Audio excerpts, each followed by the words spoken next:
आज हम आपसे बात करने जा रहे हैं एक सब्जेक्ट के ऊपर जो हर रविवार जो महीने का पहला सप्ताह होता है, हम खास तौर से बड़े उत्सुक रहते हैं सभी लोग कि इस इबादत को हम नहीं छोड़ेंगे और ज़रूर आएंगे, क्योंकि आज के दिन पाकशा दी जाती है ना। बहुत से लोग जो दीगर दिनों में नहीं आते, बाकी 3 हफ्तों में नहीं आते, 4 हफ्तों में नहीं आते हैं, लेकिन कोशिश करते हैं कि पहले हफ्ते में आएं, क्योंकि उनको ये समझ में आता है कि आज के दिन पाकशा दी जाएगी और आज का काम जो हो जाएगा वो बस उससे सारी मुक्ति मिल जाएगी। ठीक है, तो ये पाकशा का दिन है और आज पाकशा के ऊपर ही हम आपसे कुछ मुख्तसर तौर पर बातचीत करेंगे।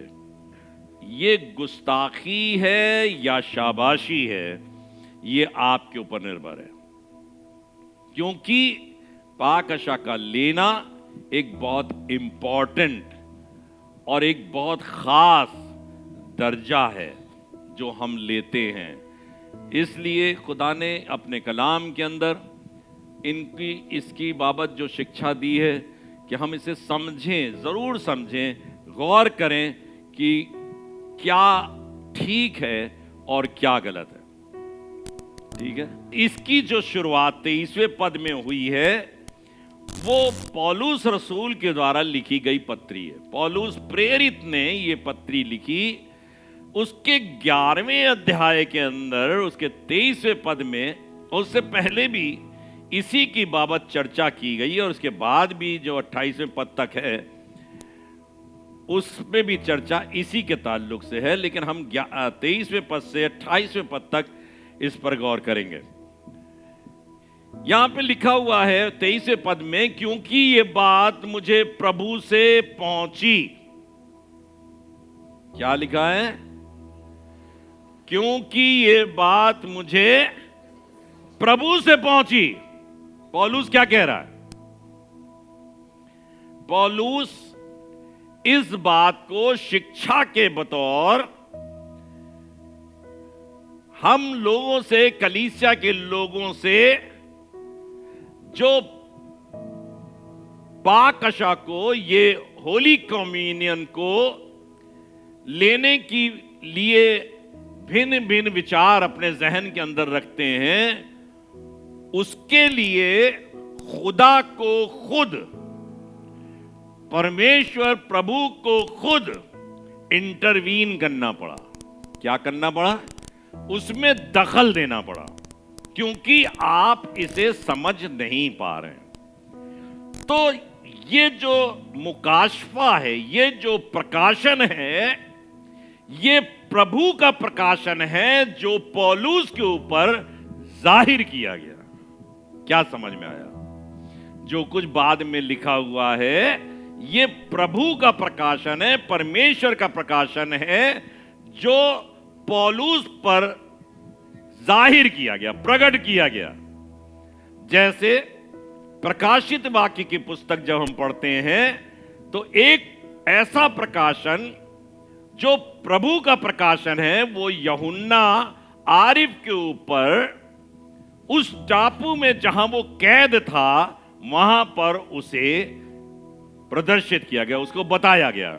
और वही प्रकाशित वाक्य को हम लेकर आगे बढ़ते हैं क्योंकि प्रभु का प्रकाशन है। अब यहां पर भी जो प्रकाशन है वो प्रभु का है। कहिए प्रभु का प्रकाशन।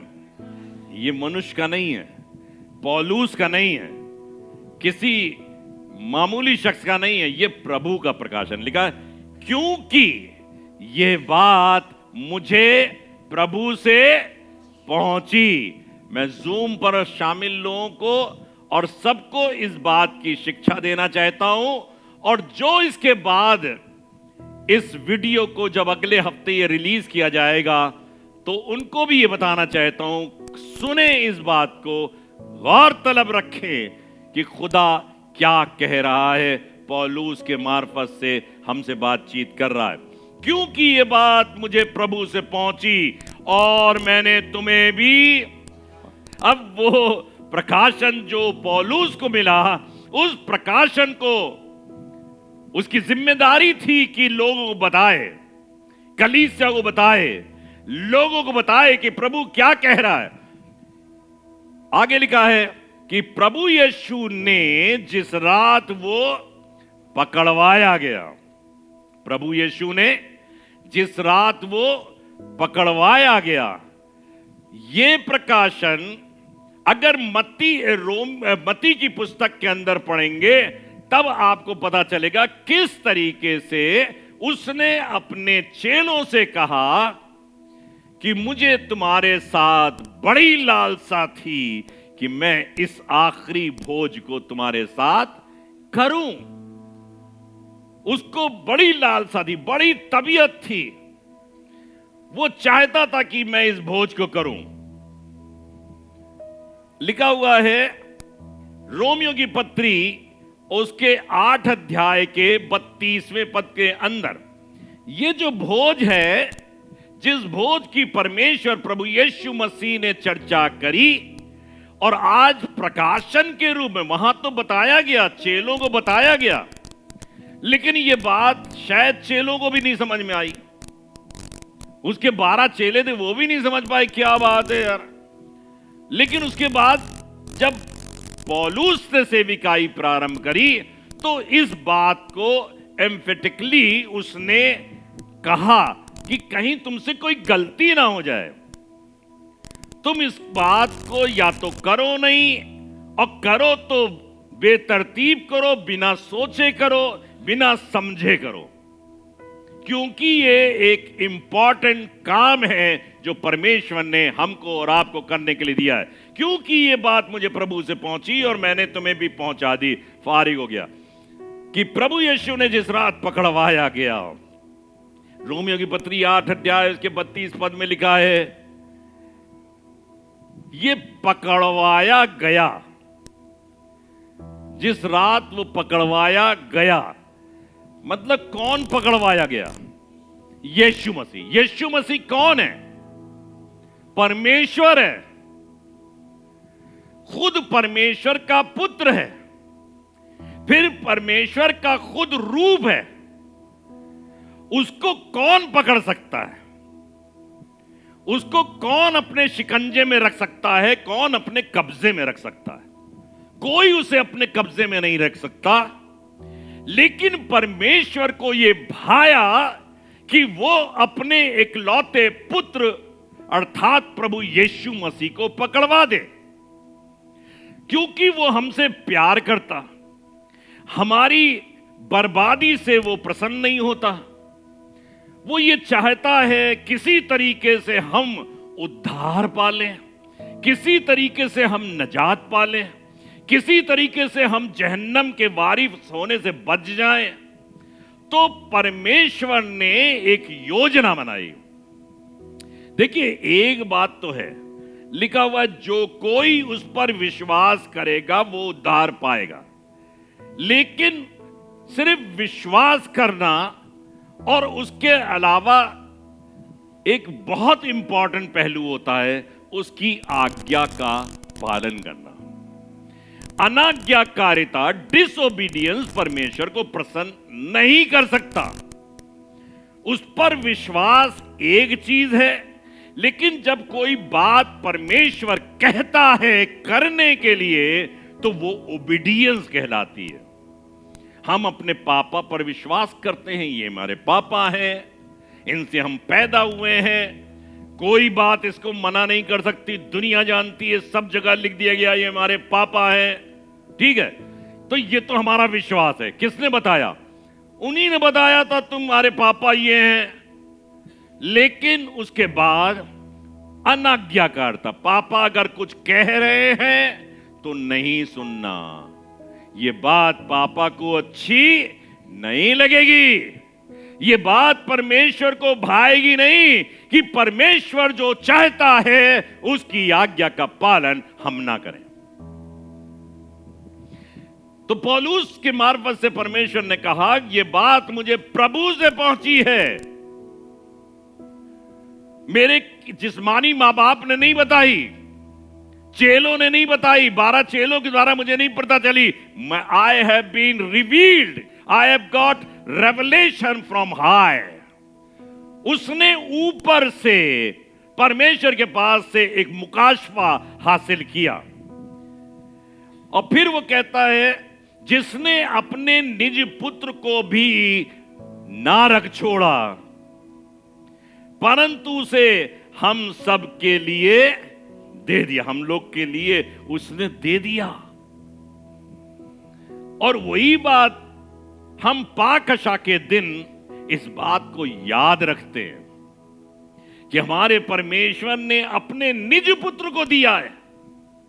आप इस पाकशा को ऑर्डिनरी तौर पर कैसे ले सकते हो, या इसको बिना समझे बूझे कैसे ले सकते हो?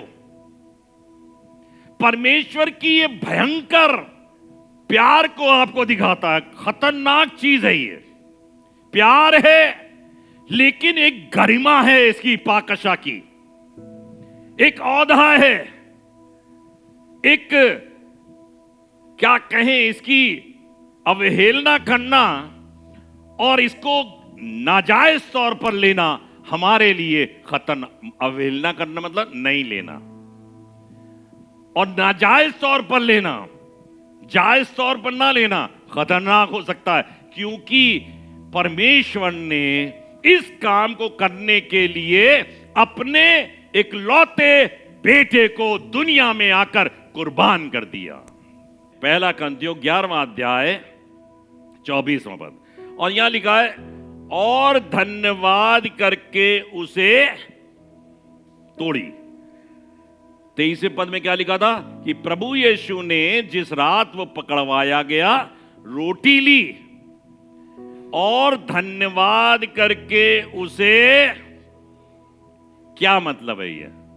धन्यवाद करके तोड़ी, धन्यवाद करके तोड़ी। रोटी तोड़ रहा है धन्यवाद करके। लेकिन यहां पर रोटी जो है वो उसका बदन है, उसका शरीर है, उसका गोश्त है। क्या है? उसका गोश्त है। कह रहा, मेरी बड़ी लालसा थी कि मैं प्राण देने से पहले इस भोज को तुम्हारे साथ करूं, तुम्हें सिखाऊं, तुम्हें बताऊं कि अब मैं थोड़ी देर के बाद एक बड़ी कुर्बानी देने के लिए जा रहा हूं। वो जो गोश्त मेरा नोचा जाएगा, मेरा खून जो बहेगा, वो तुम्हारे लिए जिंदगी और उद्धार का कारण बन जाएगा। वो तुम्हारे लिए जिंदगी और उद्धार का कारण बन जाएगा। तब उसने पिता की ओर देखा, आसमान की ओर देखा और कहा, धन्यवाद पिता, तूने मुझे ये जिस्म दिया, तूने मुझे अपना इकलौता बेटा ठहराया और मुझे इस लायक किया कि मैं अपने बदन को तोड़ने के लिए दे सकूं। खुदावंद यीशु मसीह को कौन पकड़ सकता था? पिलातूस के राज के तमाम सिपाहियों के कोड़ों में, उसके नाकों में इतना दम नहीं था कि खुदा के गोश्त को नोच डालते। इतना दम उनमें नहीं था। लेकिन ये खुदा खुद था जो अपने बदन को तोड़ रहा था। वो खुद तोड़ रहा था। किसके लिए? हमारे और आपके लिए। तभी लिखा हुआ है, और धन्यवाद करके उसे तोड़ा। खुदा ने खुद, जो यीशु मसीह का रूप था, उसने अपने बदन को तोड़ा। उसने तोड़ा और कहा, क्या कहा? देखिए, रोटी तोड़ रहा है। क्या तोड़ रहा है? क्या तोड़ रहा है? रोटी। और कह क्या रहा है? ये मेरी देह है, ये मेरी। अब बताइए, रोटी तोड़ रहे हो, कह रही है। तो वही मैं बताने की कोशिश कर रहा हूं। खुदा बाप यीशु मसीह इस बात की शिक्षा दे रहा है कि मेरी देह है, ये रोटी मत समझना ये अभी थोड़ी देर के बाद इस क्रिया को पूरा होना अवश्य है। इसलिए ये प्रकाश जब भी पूरा हो गया, फिर भी पतरस नाव लेके चला गया मछली पकड़ने के लिए। भूल गया कि अभी दे तोड़ी गई थी थोड़ी देर पहले, और हकीकत में भी तोड़ी गई, लेकिन पतरस भूल गया। तब पौलुस को खुदा की तरफ से यह प्रकाशन मिला, ये मेरी देह है, ये मेरी देह है जो किसके लिए? तुम्हारे लिए। कहिए तुम्हारे लिए, हमारे लिए तोड़ी जाती है। मेरे स्मरण के लिए यही किया करो। कहिए मेरे स्मरण के लिए। खुदा बाप से प्यार करते हो, यीशु से प्यार करते हो, तो जब भोज में शामिल हो, ये रोटी नहीं, ये यीशु का बदन है। ये रोटी नहीं, ये यीशु का बदन है, जो उसने जब तोड़ा धन्यवाद दिया। आहा, ये रोटी नहीं, ये मेरी देह। पहला पतरस और उसका दूसरा अध्याय 24वां पद, यहां पे क्या लिखा है? पढ़िएगा। पहला पतरस दूसरा अध्याय 24वां पद। वो आप ही, देखिए मैं जो बोल रहा हूं वो क्लियर है बिल्कुल। वो आप ही हमारे पापों को अपनी देह पर लिए हुए क्रूस पर नहीं, वो सिपाहियों ने चढ़ाया था, घसीट के ले गए थे, उसके कीलें ठोक दी थी। इससे हम खुदा के प्यार को समझ नहीं पाते, खुदा के एक्शन को समझ नहीं पाते। हम बहुत दोषारोपण करते हैं सिपाहियों के ऊपर। पिलातुस ने दे दिया, हाथ धो दिया, कहता था अब जाओ अपनी मर्जी कर। अरे ये सब खुदा अपनी प्लानिंग में होकर हमसे मोहब्बत करने के सबब से खुद कर रहा है। He himself is giving his body to be broken. उसने अपने जिस्म को दिया कि इसे तोड़ो। सिपाहियों के आगे अपने हाथ को फैला दिया, इसमें कीले ठोको, मेरे सर पर कांटों का ताज रखो, मेरी पसली में बर्छी भोंको, मेरे पैर में ठोको, मेरे जिस्म का गोश्त नोच लो, क्योंकि ये तुमको जिंदगी देगा। लिखा हुआ है वो आप ही हमारे पापों को हमारे पापों को लेकर, कहिए हमारे पापों को, हमारे पापों को लेकर अपनी देह पर लिए हुए क्रूस पर चढ़ा दिया गया। चढ़ा दिया गया नहीं, चढ़ गया। क्या हुआ? चढ़ गया, खुद ही चढ़ गया लेके सीढ़ी। हम चढ़ेंगे यहां पर? कौन जाएगा मेरे लोगों के लिए छुटकारा देने के लिए? कौन जाएगा? लिखा है आसमान पर धीमी सी एक आवाज आई, मैं जाऊंगा, ऐ पिता मुझे भेज। ये स्वेच्छा थी उसकी, क्रूस पर चढ़ गया, जिससे हम पापों के लिए मरकर, क्या लिखा है? जिससे हम पापों के लिए मर के धार्मिकता के लिए जीवन बिताएं। अब से धार्मिकता नहीं, आज कर लिया, कल से फिर वही चोरी चमारी, वही दुष्टता, वही झूठ, वही बुराई।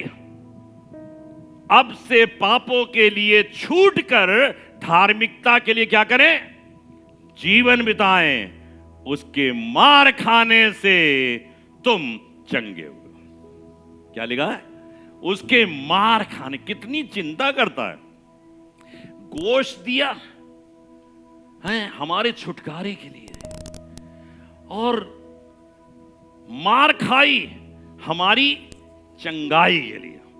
पूरे शरीर में हमारे कहीं भी कोई रोग होता है ना, परमेश्वर ने उस रोग को अपने ऊपर लिया है।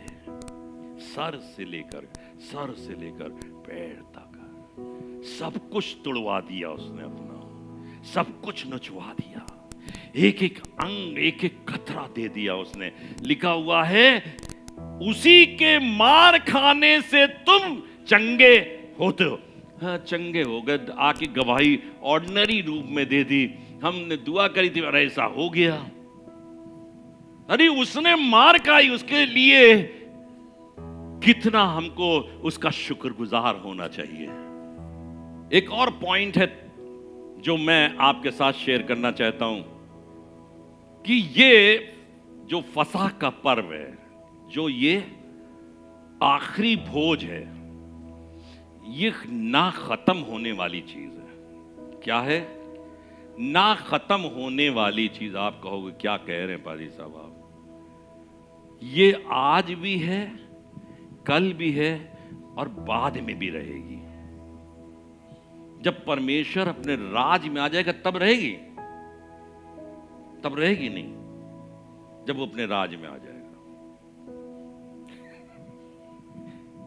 तब नहीं रहेगी ना, उसके बाद खत्म हो जाएगी। चलिए पढ़ते हैं लूका रचित सुसमाचार 22वां अध्याय 16वां पद। मैं तुमसे कहता हूं, चेलों से कह रहा है, हाँ, जब तक वो परमेश्वर के राज में पूरा न हो,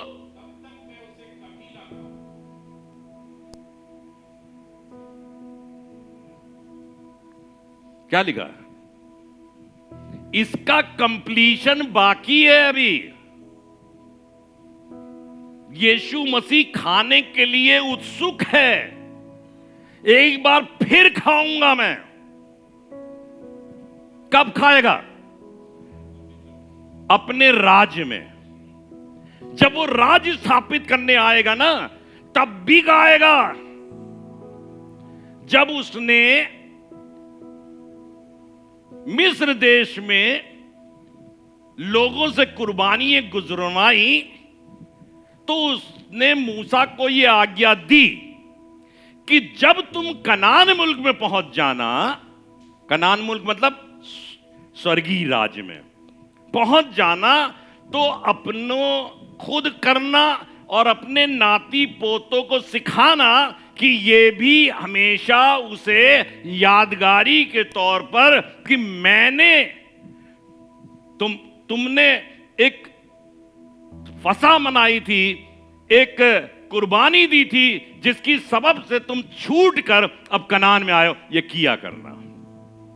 तो यहां खुदा का कलाम कह रहा है, क्योंकि मैं तुमसे कहता हूं जब तक, अभी वो अपने वायदे कह रहा है कि मैं इस वायदे में मैं खाऊंगा, लेकिन तब तक नहीं खाऊंगा जब तक परमेश्वर का राज दोबारा स्थापित न हो जाए।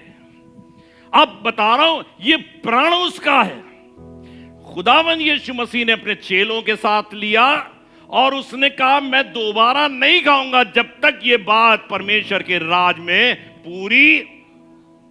आप लोग भी तो बहुत सी बातों को कहते हो अपने घर में, हम रोजा रखेंगे काहे के लिए? फलानी चीज के, अपनी बिटिया की शादी के लिए, और ये रोजा तब तक नहीं तोड़ेंगे जब तक बिटिया की शादी ना हो जाए।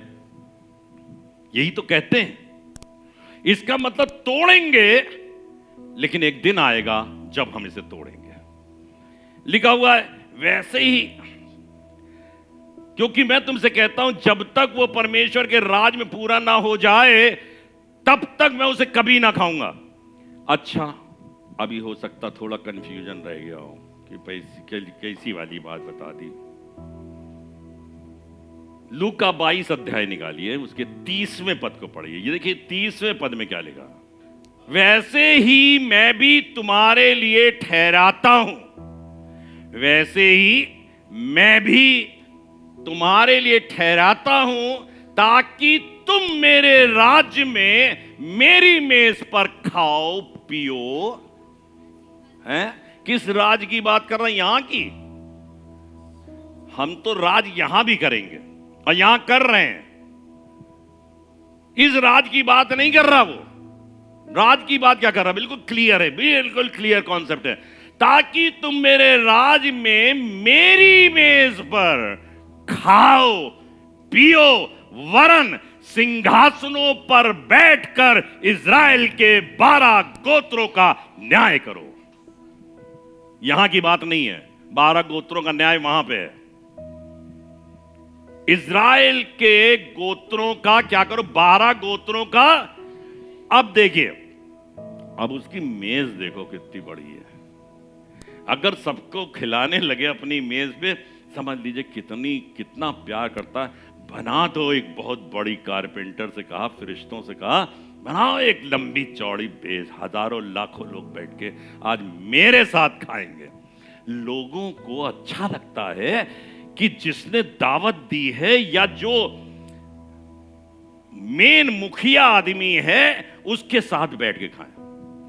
जब वहां पर बैठ के खाते, कहते वाह, आज तो हमने बिशप साहब के साथ बैठ के खाना खाया। बाकी खाना तो बहुतों ने खाया, लेकिन हमने तो उनके साथ बैठ ही खाया।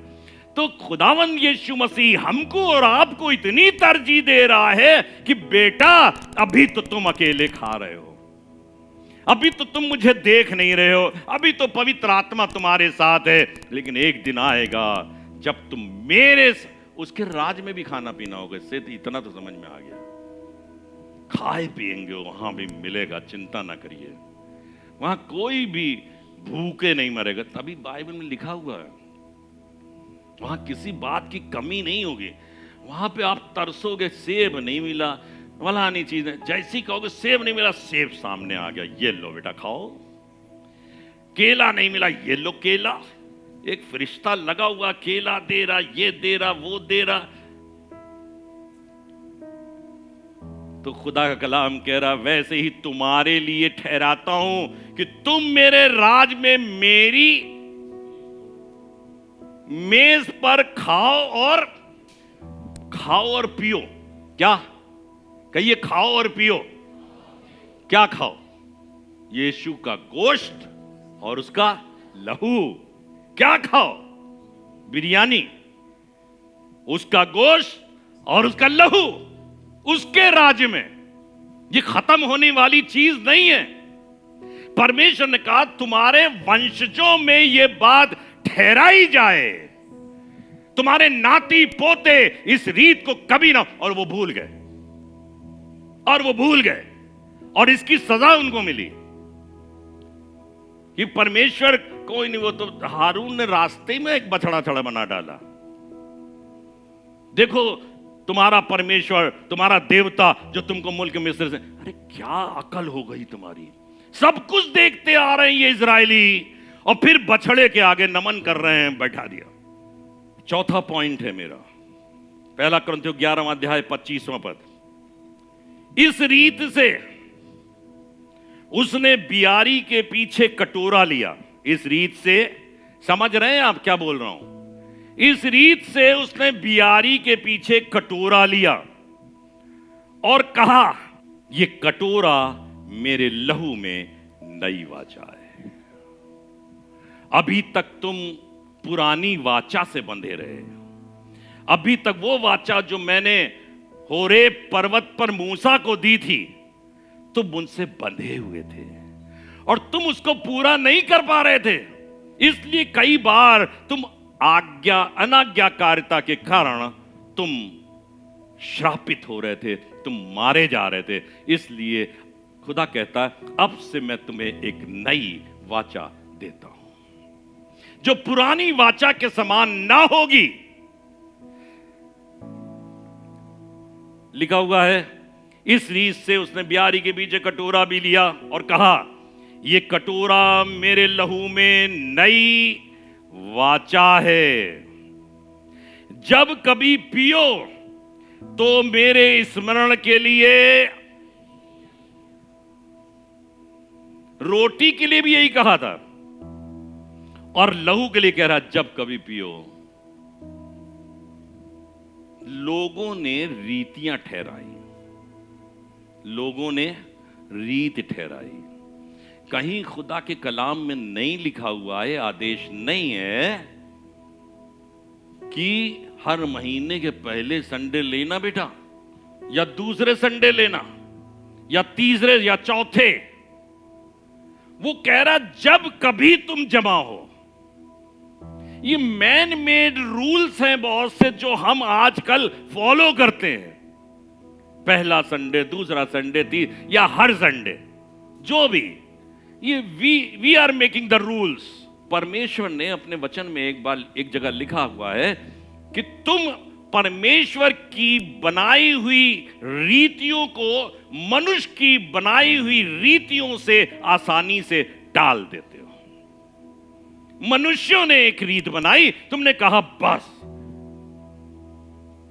मनुष्य की बनाई हुई रीत है कि संडे को इबादत होगी भाई, संडे को हम नहीं, संडे को कुछ नहीं। मंडे क्या हो जाता है? मंडे को खुदा बदल जाता है, वो भी सो जाता, तुम भी सो जाओ। ट्यूसडे को जब होता तब भी सो जाओ, वेडनेसडे को सो जाओ, सैटरडे तक आराम से सो, फिर संडे को अरे बाप रे बाप, खुदा बाप आ गया, अब तो हमें चर्च जाना है। तो ये मैन मेड रूल्स हैं, हमने और आपने बनाए हैं। लेकिन जब हम मैन मेड रूल्स को फॉलो करते हैं तो खुदा बाप को अच्छा नहीं लगता, चाहे आप पहले संडे लो चाहे आखिरी संडे लो। आपको जब भी लेते हो, लिखा जब कभी भी तुम जमा हो, जब कभी, तो तुम ऐसा ही किया करो, हर बार लो। लेकिन जब तुम ये रोटी लेते हो तो मेरी कुर्बानी याद रखना। पहला यूहन्ना पहला अध्याय 7वां पद, यहां पे लिखा है, पर यदि जैसा वो ज्योति में है वैसे ही हम भी ज्योति में चले। लहू दे रहा है, गोश्त दे रहा है, ताकि हम, वो ज्योति में है, हम भी चलें। हम अंधकार में चलने लगते हैं, हम रोटी खाते हैं आटे की और अंगूर का शीरा पीते हैं, उस समय ख्याल नहीं करते ये परमेश्वर का गोश्त है और उसका लहू है। पर यदि जैसा वो ज्योति में है वैसे ही हम भी ज्योति में चलें तो एक दूसरे से सहभागिता रखते हैं, और उसके पुत्र यीशु, देखिए बिल्कुल क्लियर है, बहुत बहुत साफ कलाम है, उसके पुत्र यीशु का लहू हमें सब पापों से शुद्ध करता है। अब पाप ही हैं जो हमारी जिंदगी के अंदर कालिमा लाते हैं, अंधकार लाते हैं, लेकिन उसका लहू हमें सब पापों से शुद्ध करता है, अगर हम उसे समझदारी से ले तो। अगर सिर्फ रोटी खा रहे हो तो खाओ। पहला कुरिन्थियों की 11वें अध्याय के 26वें पद में आ जाएं, 26, 27, 28 पद पढ़ेंगे सिर्फ। क्योंकि जब कभी तुम ये रोटी खाते और इस कटोरे में से पीते हो तो प्रभु की मृत्यु को जब तक वो ना आए प्रचार, जब कभी तुम ये रोटी खाते हैं। लोग ऑब्जेक्शन करते हैं, बहुत से दुनिया के लोग ये पता नहीं क्या देते हैं, कुछ देते हैं, हाँ लेते हैं, हम देते हैं, आप लेते हैं। क्या देते हैं? प्रभु का जिस्म, कहिए प्रभु का जिस्म, बदन। और प्रभु का, कभी कोई कहे तो शीरा मत बोलिए। हम क्या लेके आ रहे हैं पाकशा में? क्या लेके आ रहे हैं? प्रभु के भोज में, प्रभु के बदन और लहू में शामिल होके आ रहे हैं। हम उसके हो गए हैं, हम उसके हैं और वो हमारा है। हम उसके हैं, वो हमारा है। कहते हैं, दुनिया की कहावत है, एक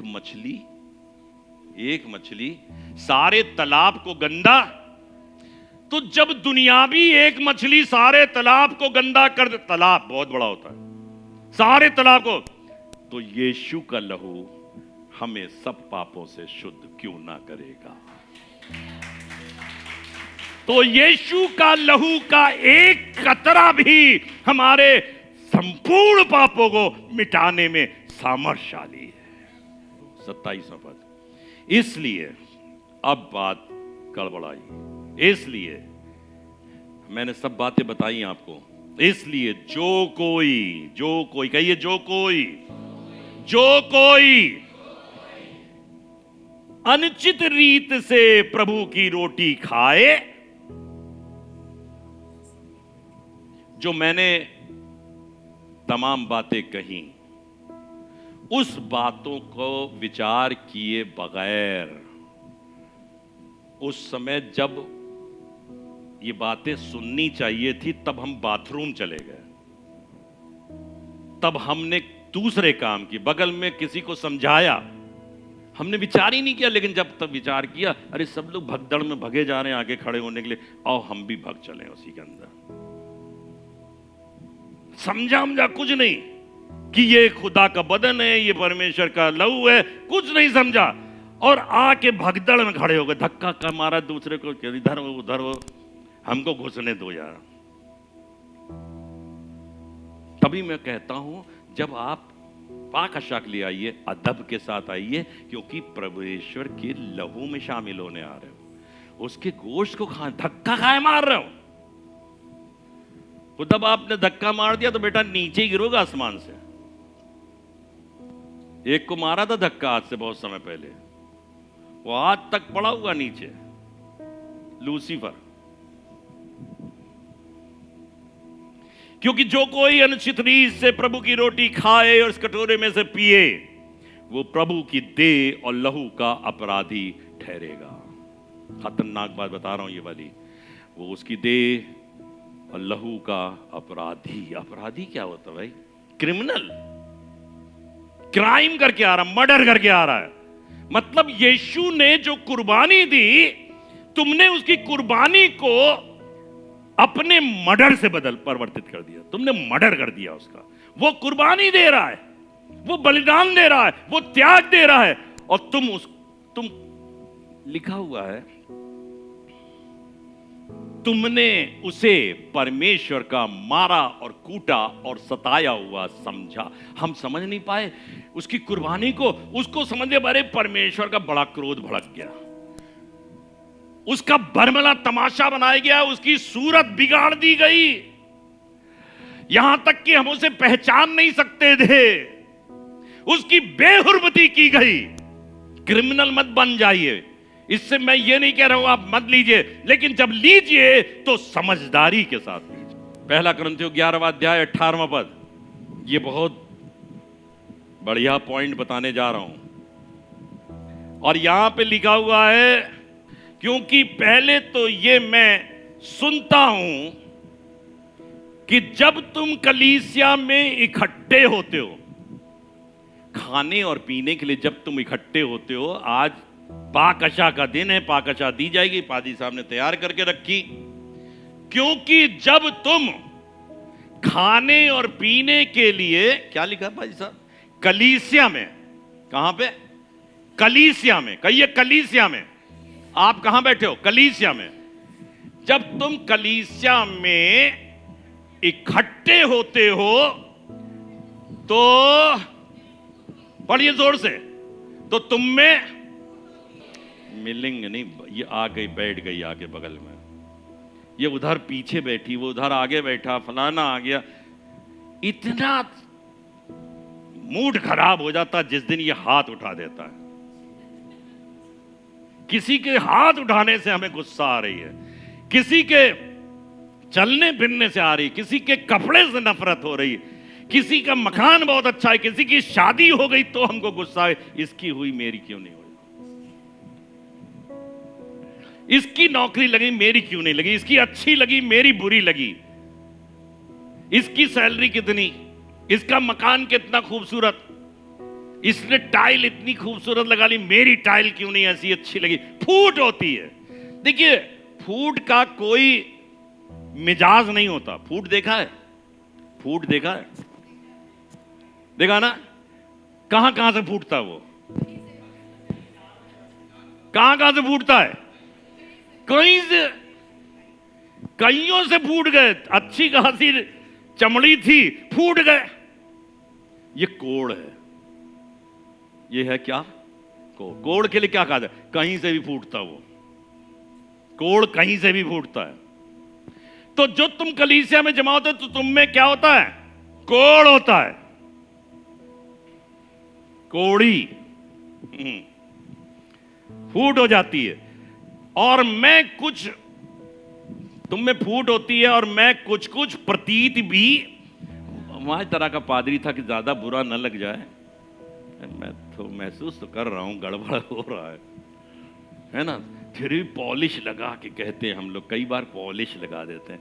यार बुरा ना मान जाना तुम, पता चला आना ही छोड़ दिया, हमारी लिफ्ट ही नहीं लग पाई, है ना। आज मैं जूम पर मौजूद लोगों को या जो हमारे इस वीडियो को सुनेंगे उनके लिए भी मैं इस सूचना को देना चाहता हूं कि हम इस कलीसिया में तमाम बुजुर्गों या अर्थराइटिस से या विकलांग लोगों को ऊपर चढ़ने में परेशानी ना हो, इसके लिए एक लिफ्ट लगाना चाहते हैं।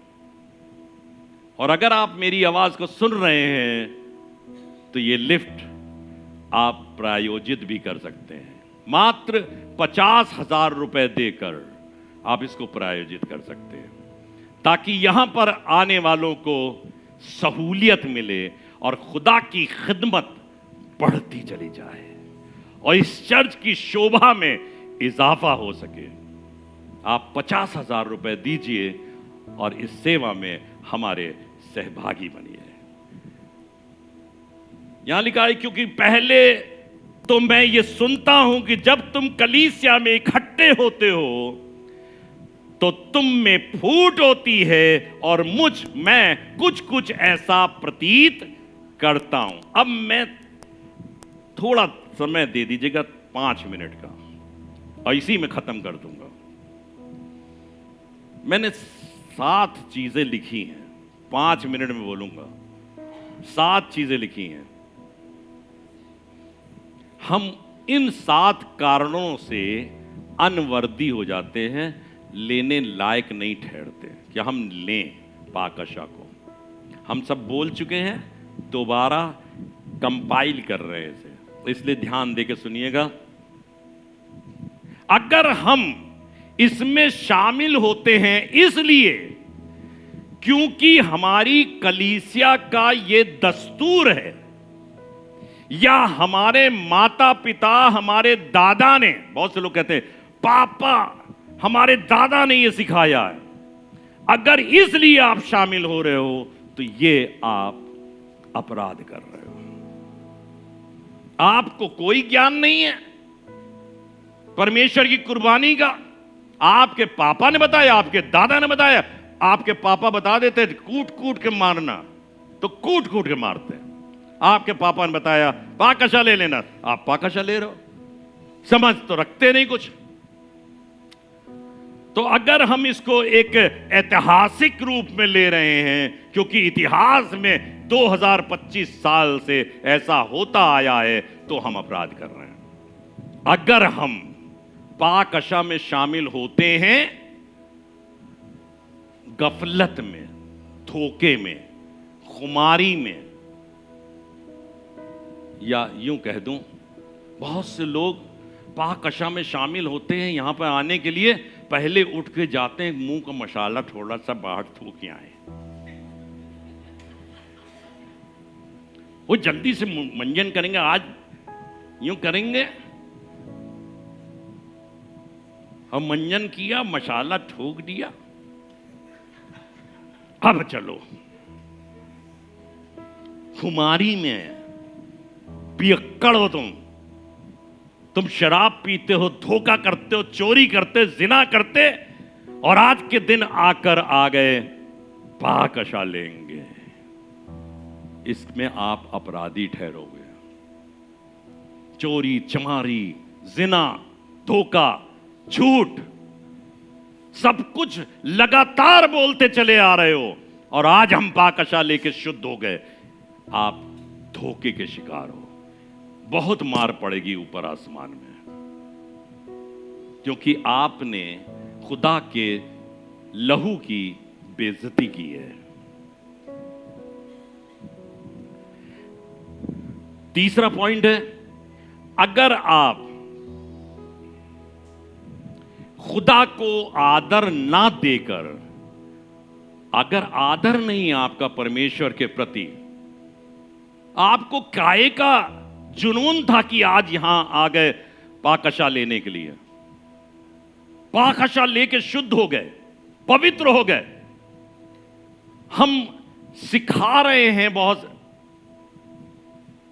सी चीजों को, बता रहे हैं बहुत सी बातों को, हम कुछ नहीं मानेंगे, ना हम सोमवार आएंगे, ना मंगल आएंगे, ना बुध आएंगे, ना बृहस्पति, ना शुक्र, ना शनिचर।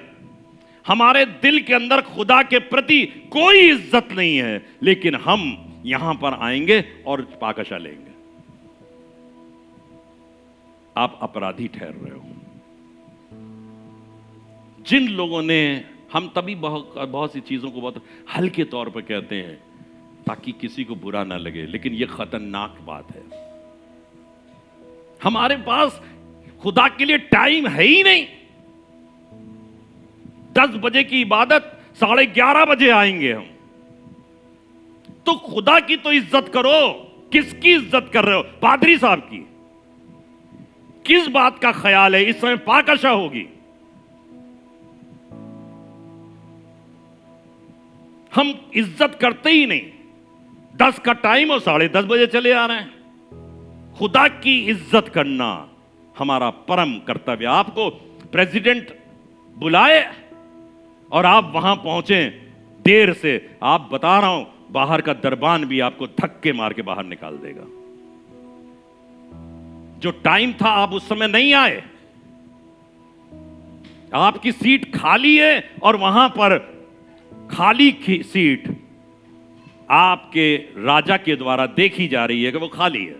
उसकी बेइज्जती की गई, उसके इनविटेशन को हमने तुच्छ जाना है। क्या जाना है? तुच्छ। आज तक मैं समझ नहीं पाया कि 10 बजे की इबादत को 10 बजे क्यों नहीं आता। हम समझ नहीं पाए क्योंकि हमारे अंदर रेवरेंस है ही नहीं, आदर है ही नहीं। हम कलेक्शन दे करके, टाइट दे करके अपनी जिम्मेदारी से फारिग हो जाना चाहते हैं। हाँ, कलेक्शन जरूरी है खुदा की खिदमत के लिए, टाइट जरूरी है खुदा की खिदमत के लिए, लेकिन इससे कहीं ज्यादा जरूरी है परमेश्वर का आदर सत्कार। मैंने पॉइंट लिखा अंग्रेजी में, take it in irreverence to God and his church. अगर खुदा को और उसकी कलीसिया के प्रति हमारा आदर नहीं है तो वो हमको नुकसान देगा। चौथा पॉइंट है, ये भी बड़ा प्यारा पॉइंट है। आपके बगल में कोई बैठा है, वो शायद आपसे छोटा है, वो गरीब है, उसकी छोटी नौकरी है, चर्च में बैठा है, वो आपका भाई है, वो आपकी बहन है, वो आपका बेटा है, वो आपसे किसी कीमत पे कमतर नहीं है। किसी को छोटा ना समझें। कहने का मतलब यह है कोई छोटा नहीं है। 5वां पॉइंट है, 7 पॉइंट है टोटल। 5वां पॉइंट है, अगर हम उसके गोश्त और लहू को ये सोच कर नहीं लेते कि इसके लेने मात्र से और इसके ऊपर विश्वास करने के बाद कि ये खुदा का बहाया हुआ खून और गोश्त है, इस पे विश्वास करने से हम नजात पा जाएंगे, हम उद्धार पा जाएंगे। परमेश्वर ने प्राण दिए ताकि तुम उद्धार पा लो। मार खाई, देखिए सब अलग अलग चीजें। मार खाई ताकि चंगे हो जाओ, लेकिन मर गया और उस पर विश्वास करते हो तो तुम क्या हो जाओ? उद्धार पा लो, नजात पा लो। 6ठा पॉइंट है, अगर हमने अपने अपराधों की क्षमा नहीं मांगी है, अगर हमने प्रभु यीशु मसीह से अपराधों की क्षमा नहीं मांगी है, गुनहगारी की हालत में हम इस प्रथा में शामिल हो रहे हैं, तो हम अपराधी हैं। हमको अपने अपराधों की क्षमा मांगनी है, नया जन्म प्राप्त करना है। कलीसिया के अंदर नया जन्म प्राप्त करना, इसमें बहुत देर नहीं लगती। कोई सोचता अच्छा तो अब पादरी साहब ने बताया मैं अपराध माफी मांगी के जाऊंगा शराब के ठेके में पीऊंगा, फिर माफी। हमने ऐसे शराबियों को बहुत माफी मांगते देखा, मुझे माफ कर दो भैया, कर दिया, माफ कर दो यार मुझे। नशे में, माफ कर दो बस हमें। माफी मांगने में 1 सेकंड लगता है। अगर कोई मुझसे कहे कि हम आज तो माफी मांगने गए, महीने भर माफी मांगेंगे तब कल आएंगे, तो माफी अभी मांगो ना, खुदा से दिल से मांगो, खुदा बाप मैं बहुत बड़ा अपराधी हूं, माफ कर दीजिए मुझे। लेकिन अगर बगैर माफी के आप इसमें शामिल हो रहे हो तो अपराधी हो। उस डाकू को कितनी देर लगी थी अपने गुनाहों की मफा मांग, उसने कहा बस जब तू अपने राज में आए मुझे याद करना, खटाक से पहुंच गया आसमान, आज ही तू मेरे साथ फिरदौस में होगा। आखिरी पॉइंट है, सिर्फ हम इसलिए इसमें शामिल होते हैं ताकि खुदा की मार से बच जाए। उस समय जो मार पड़ेगी ना उससे बच जाए। तो भैया हम तुम्हारा खून पिए ले रहे हैं, खून तो पी रहे हो है ना, हम तुम्हारी गोश्त खाए ले रहे हैं, हमको बख्श दो। तो अगर ये ख्याल है तो भी हम अपराधी हैं कि लोग ये सोच के आए गोश्त ले लिया, खून पी लिया, सब ले लिया, सब ठीक है, तब तो और बड़े अपराधी हो गए, तुम मेरा खून पी गए, ऐसे ही बोलेंगे। माएँ बोलती है मेरे बच्चे को, ये मेरा खून पी के मानेगा। कभी पिया आपके बच्चे ने आपका खून? नहीं पिया, लेकिन कहते हैं खून पिया। ऐसी तरीके से खुदा बाप कहेगा मेरा खून पीता रहा तो जिंदगी भर, लेकिन मानी एक बात नहीं, मानी एक बात नहीं। तो मेरा शिक्षा का बात यह है, अपने आप को तैयार करें परमेश्वर के सन्मुख। आज पाकशा का दिन है, अपने आप को तैयार कीजिए, कहिए खुदा से, खुदा बाप मुझे माफ कर, मैं अपराधी हूं, मैं तेरे गोश्त की कीमत और लहू की कीमत नहीं समझ पाया, मुझे समझा खुदा बाप, मैं इसको समझना चाहता हूं।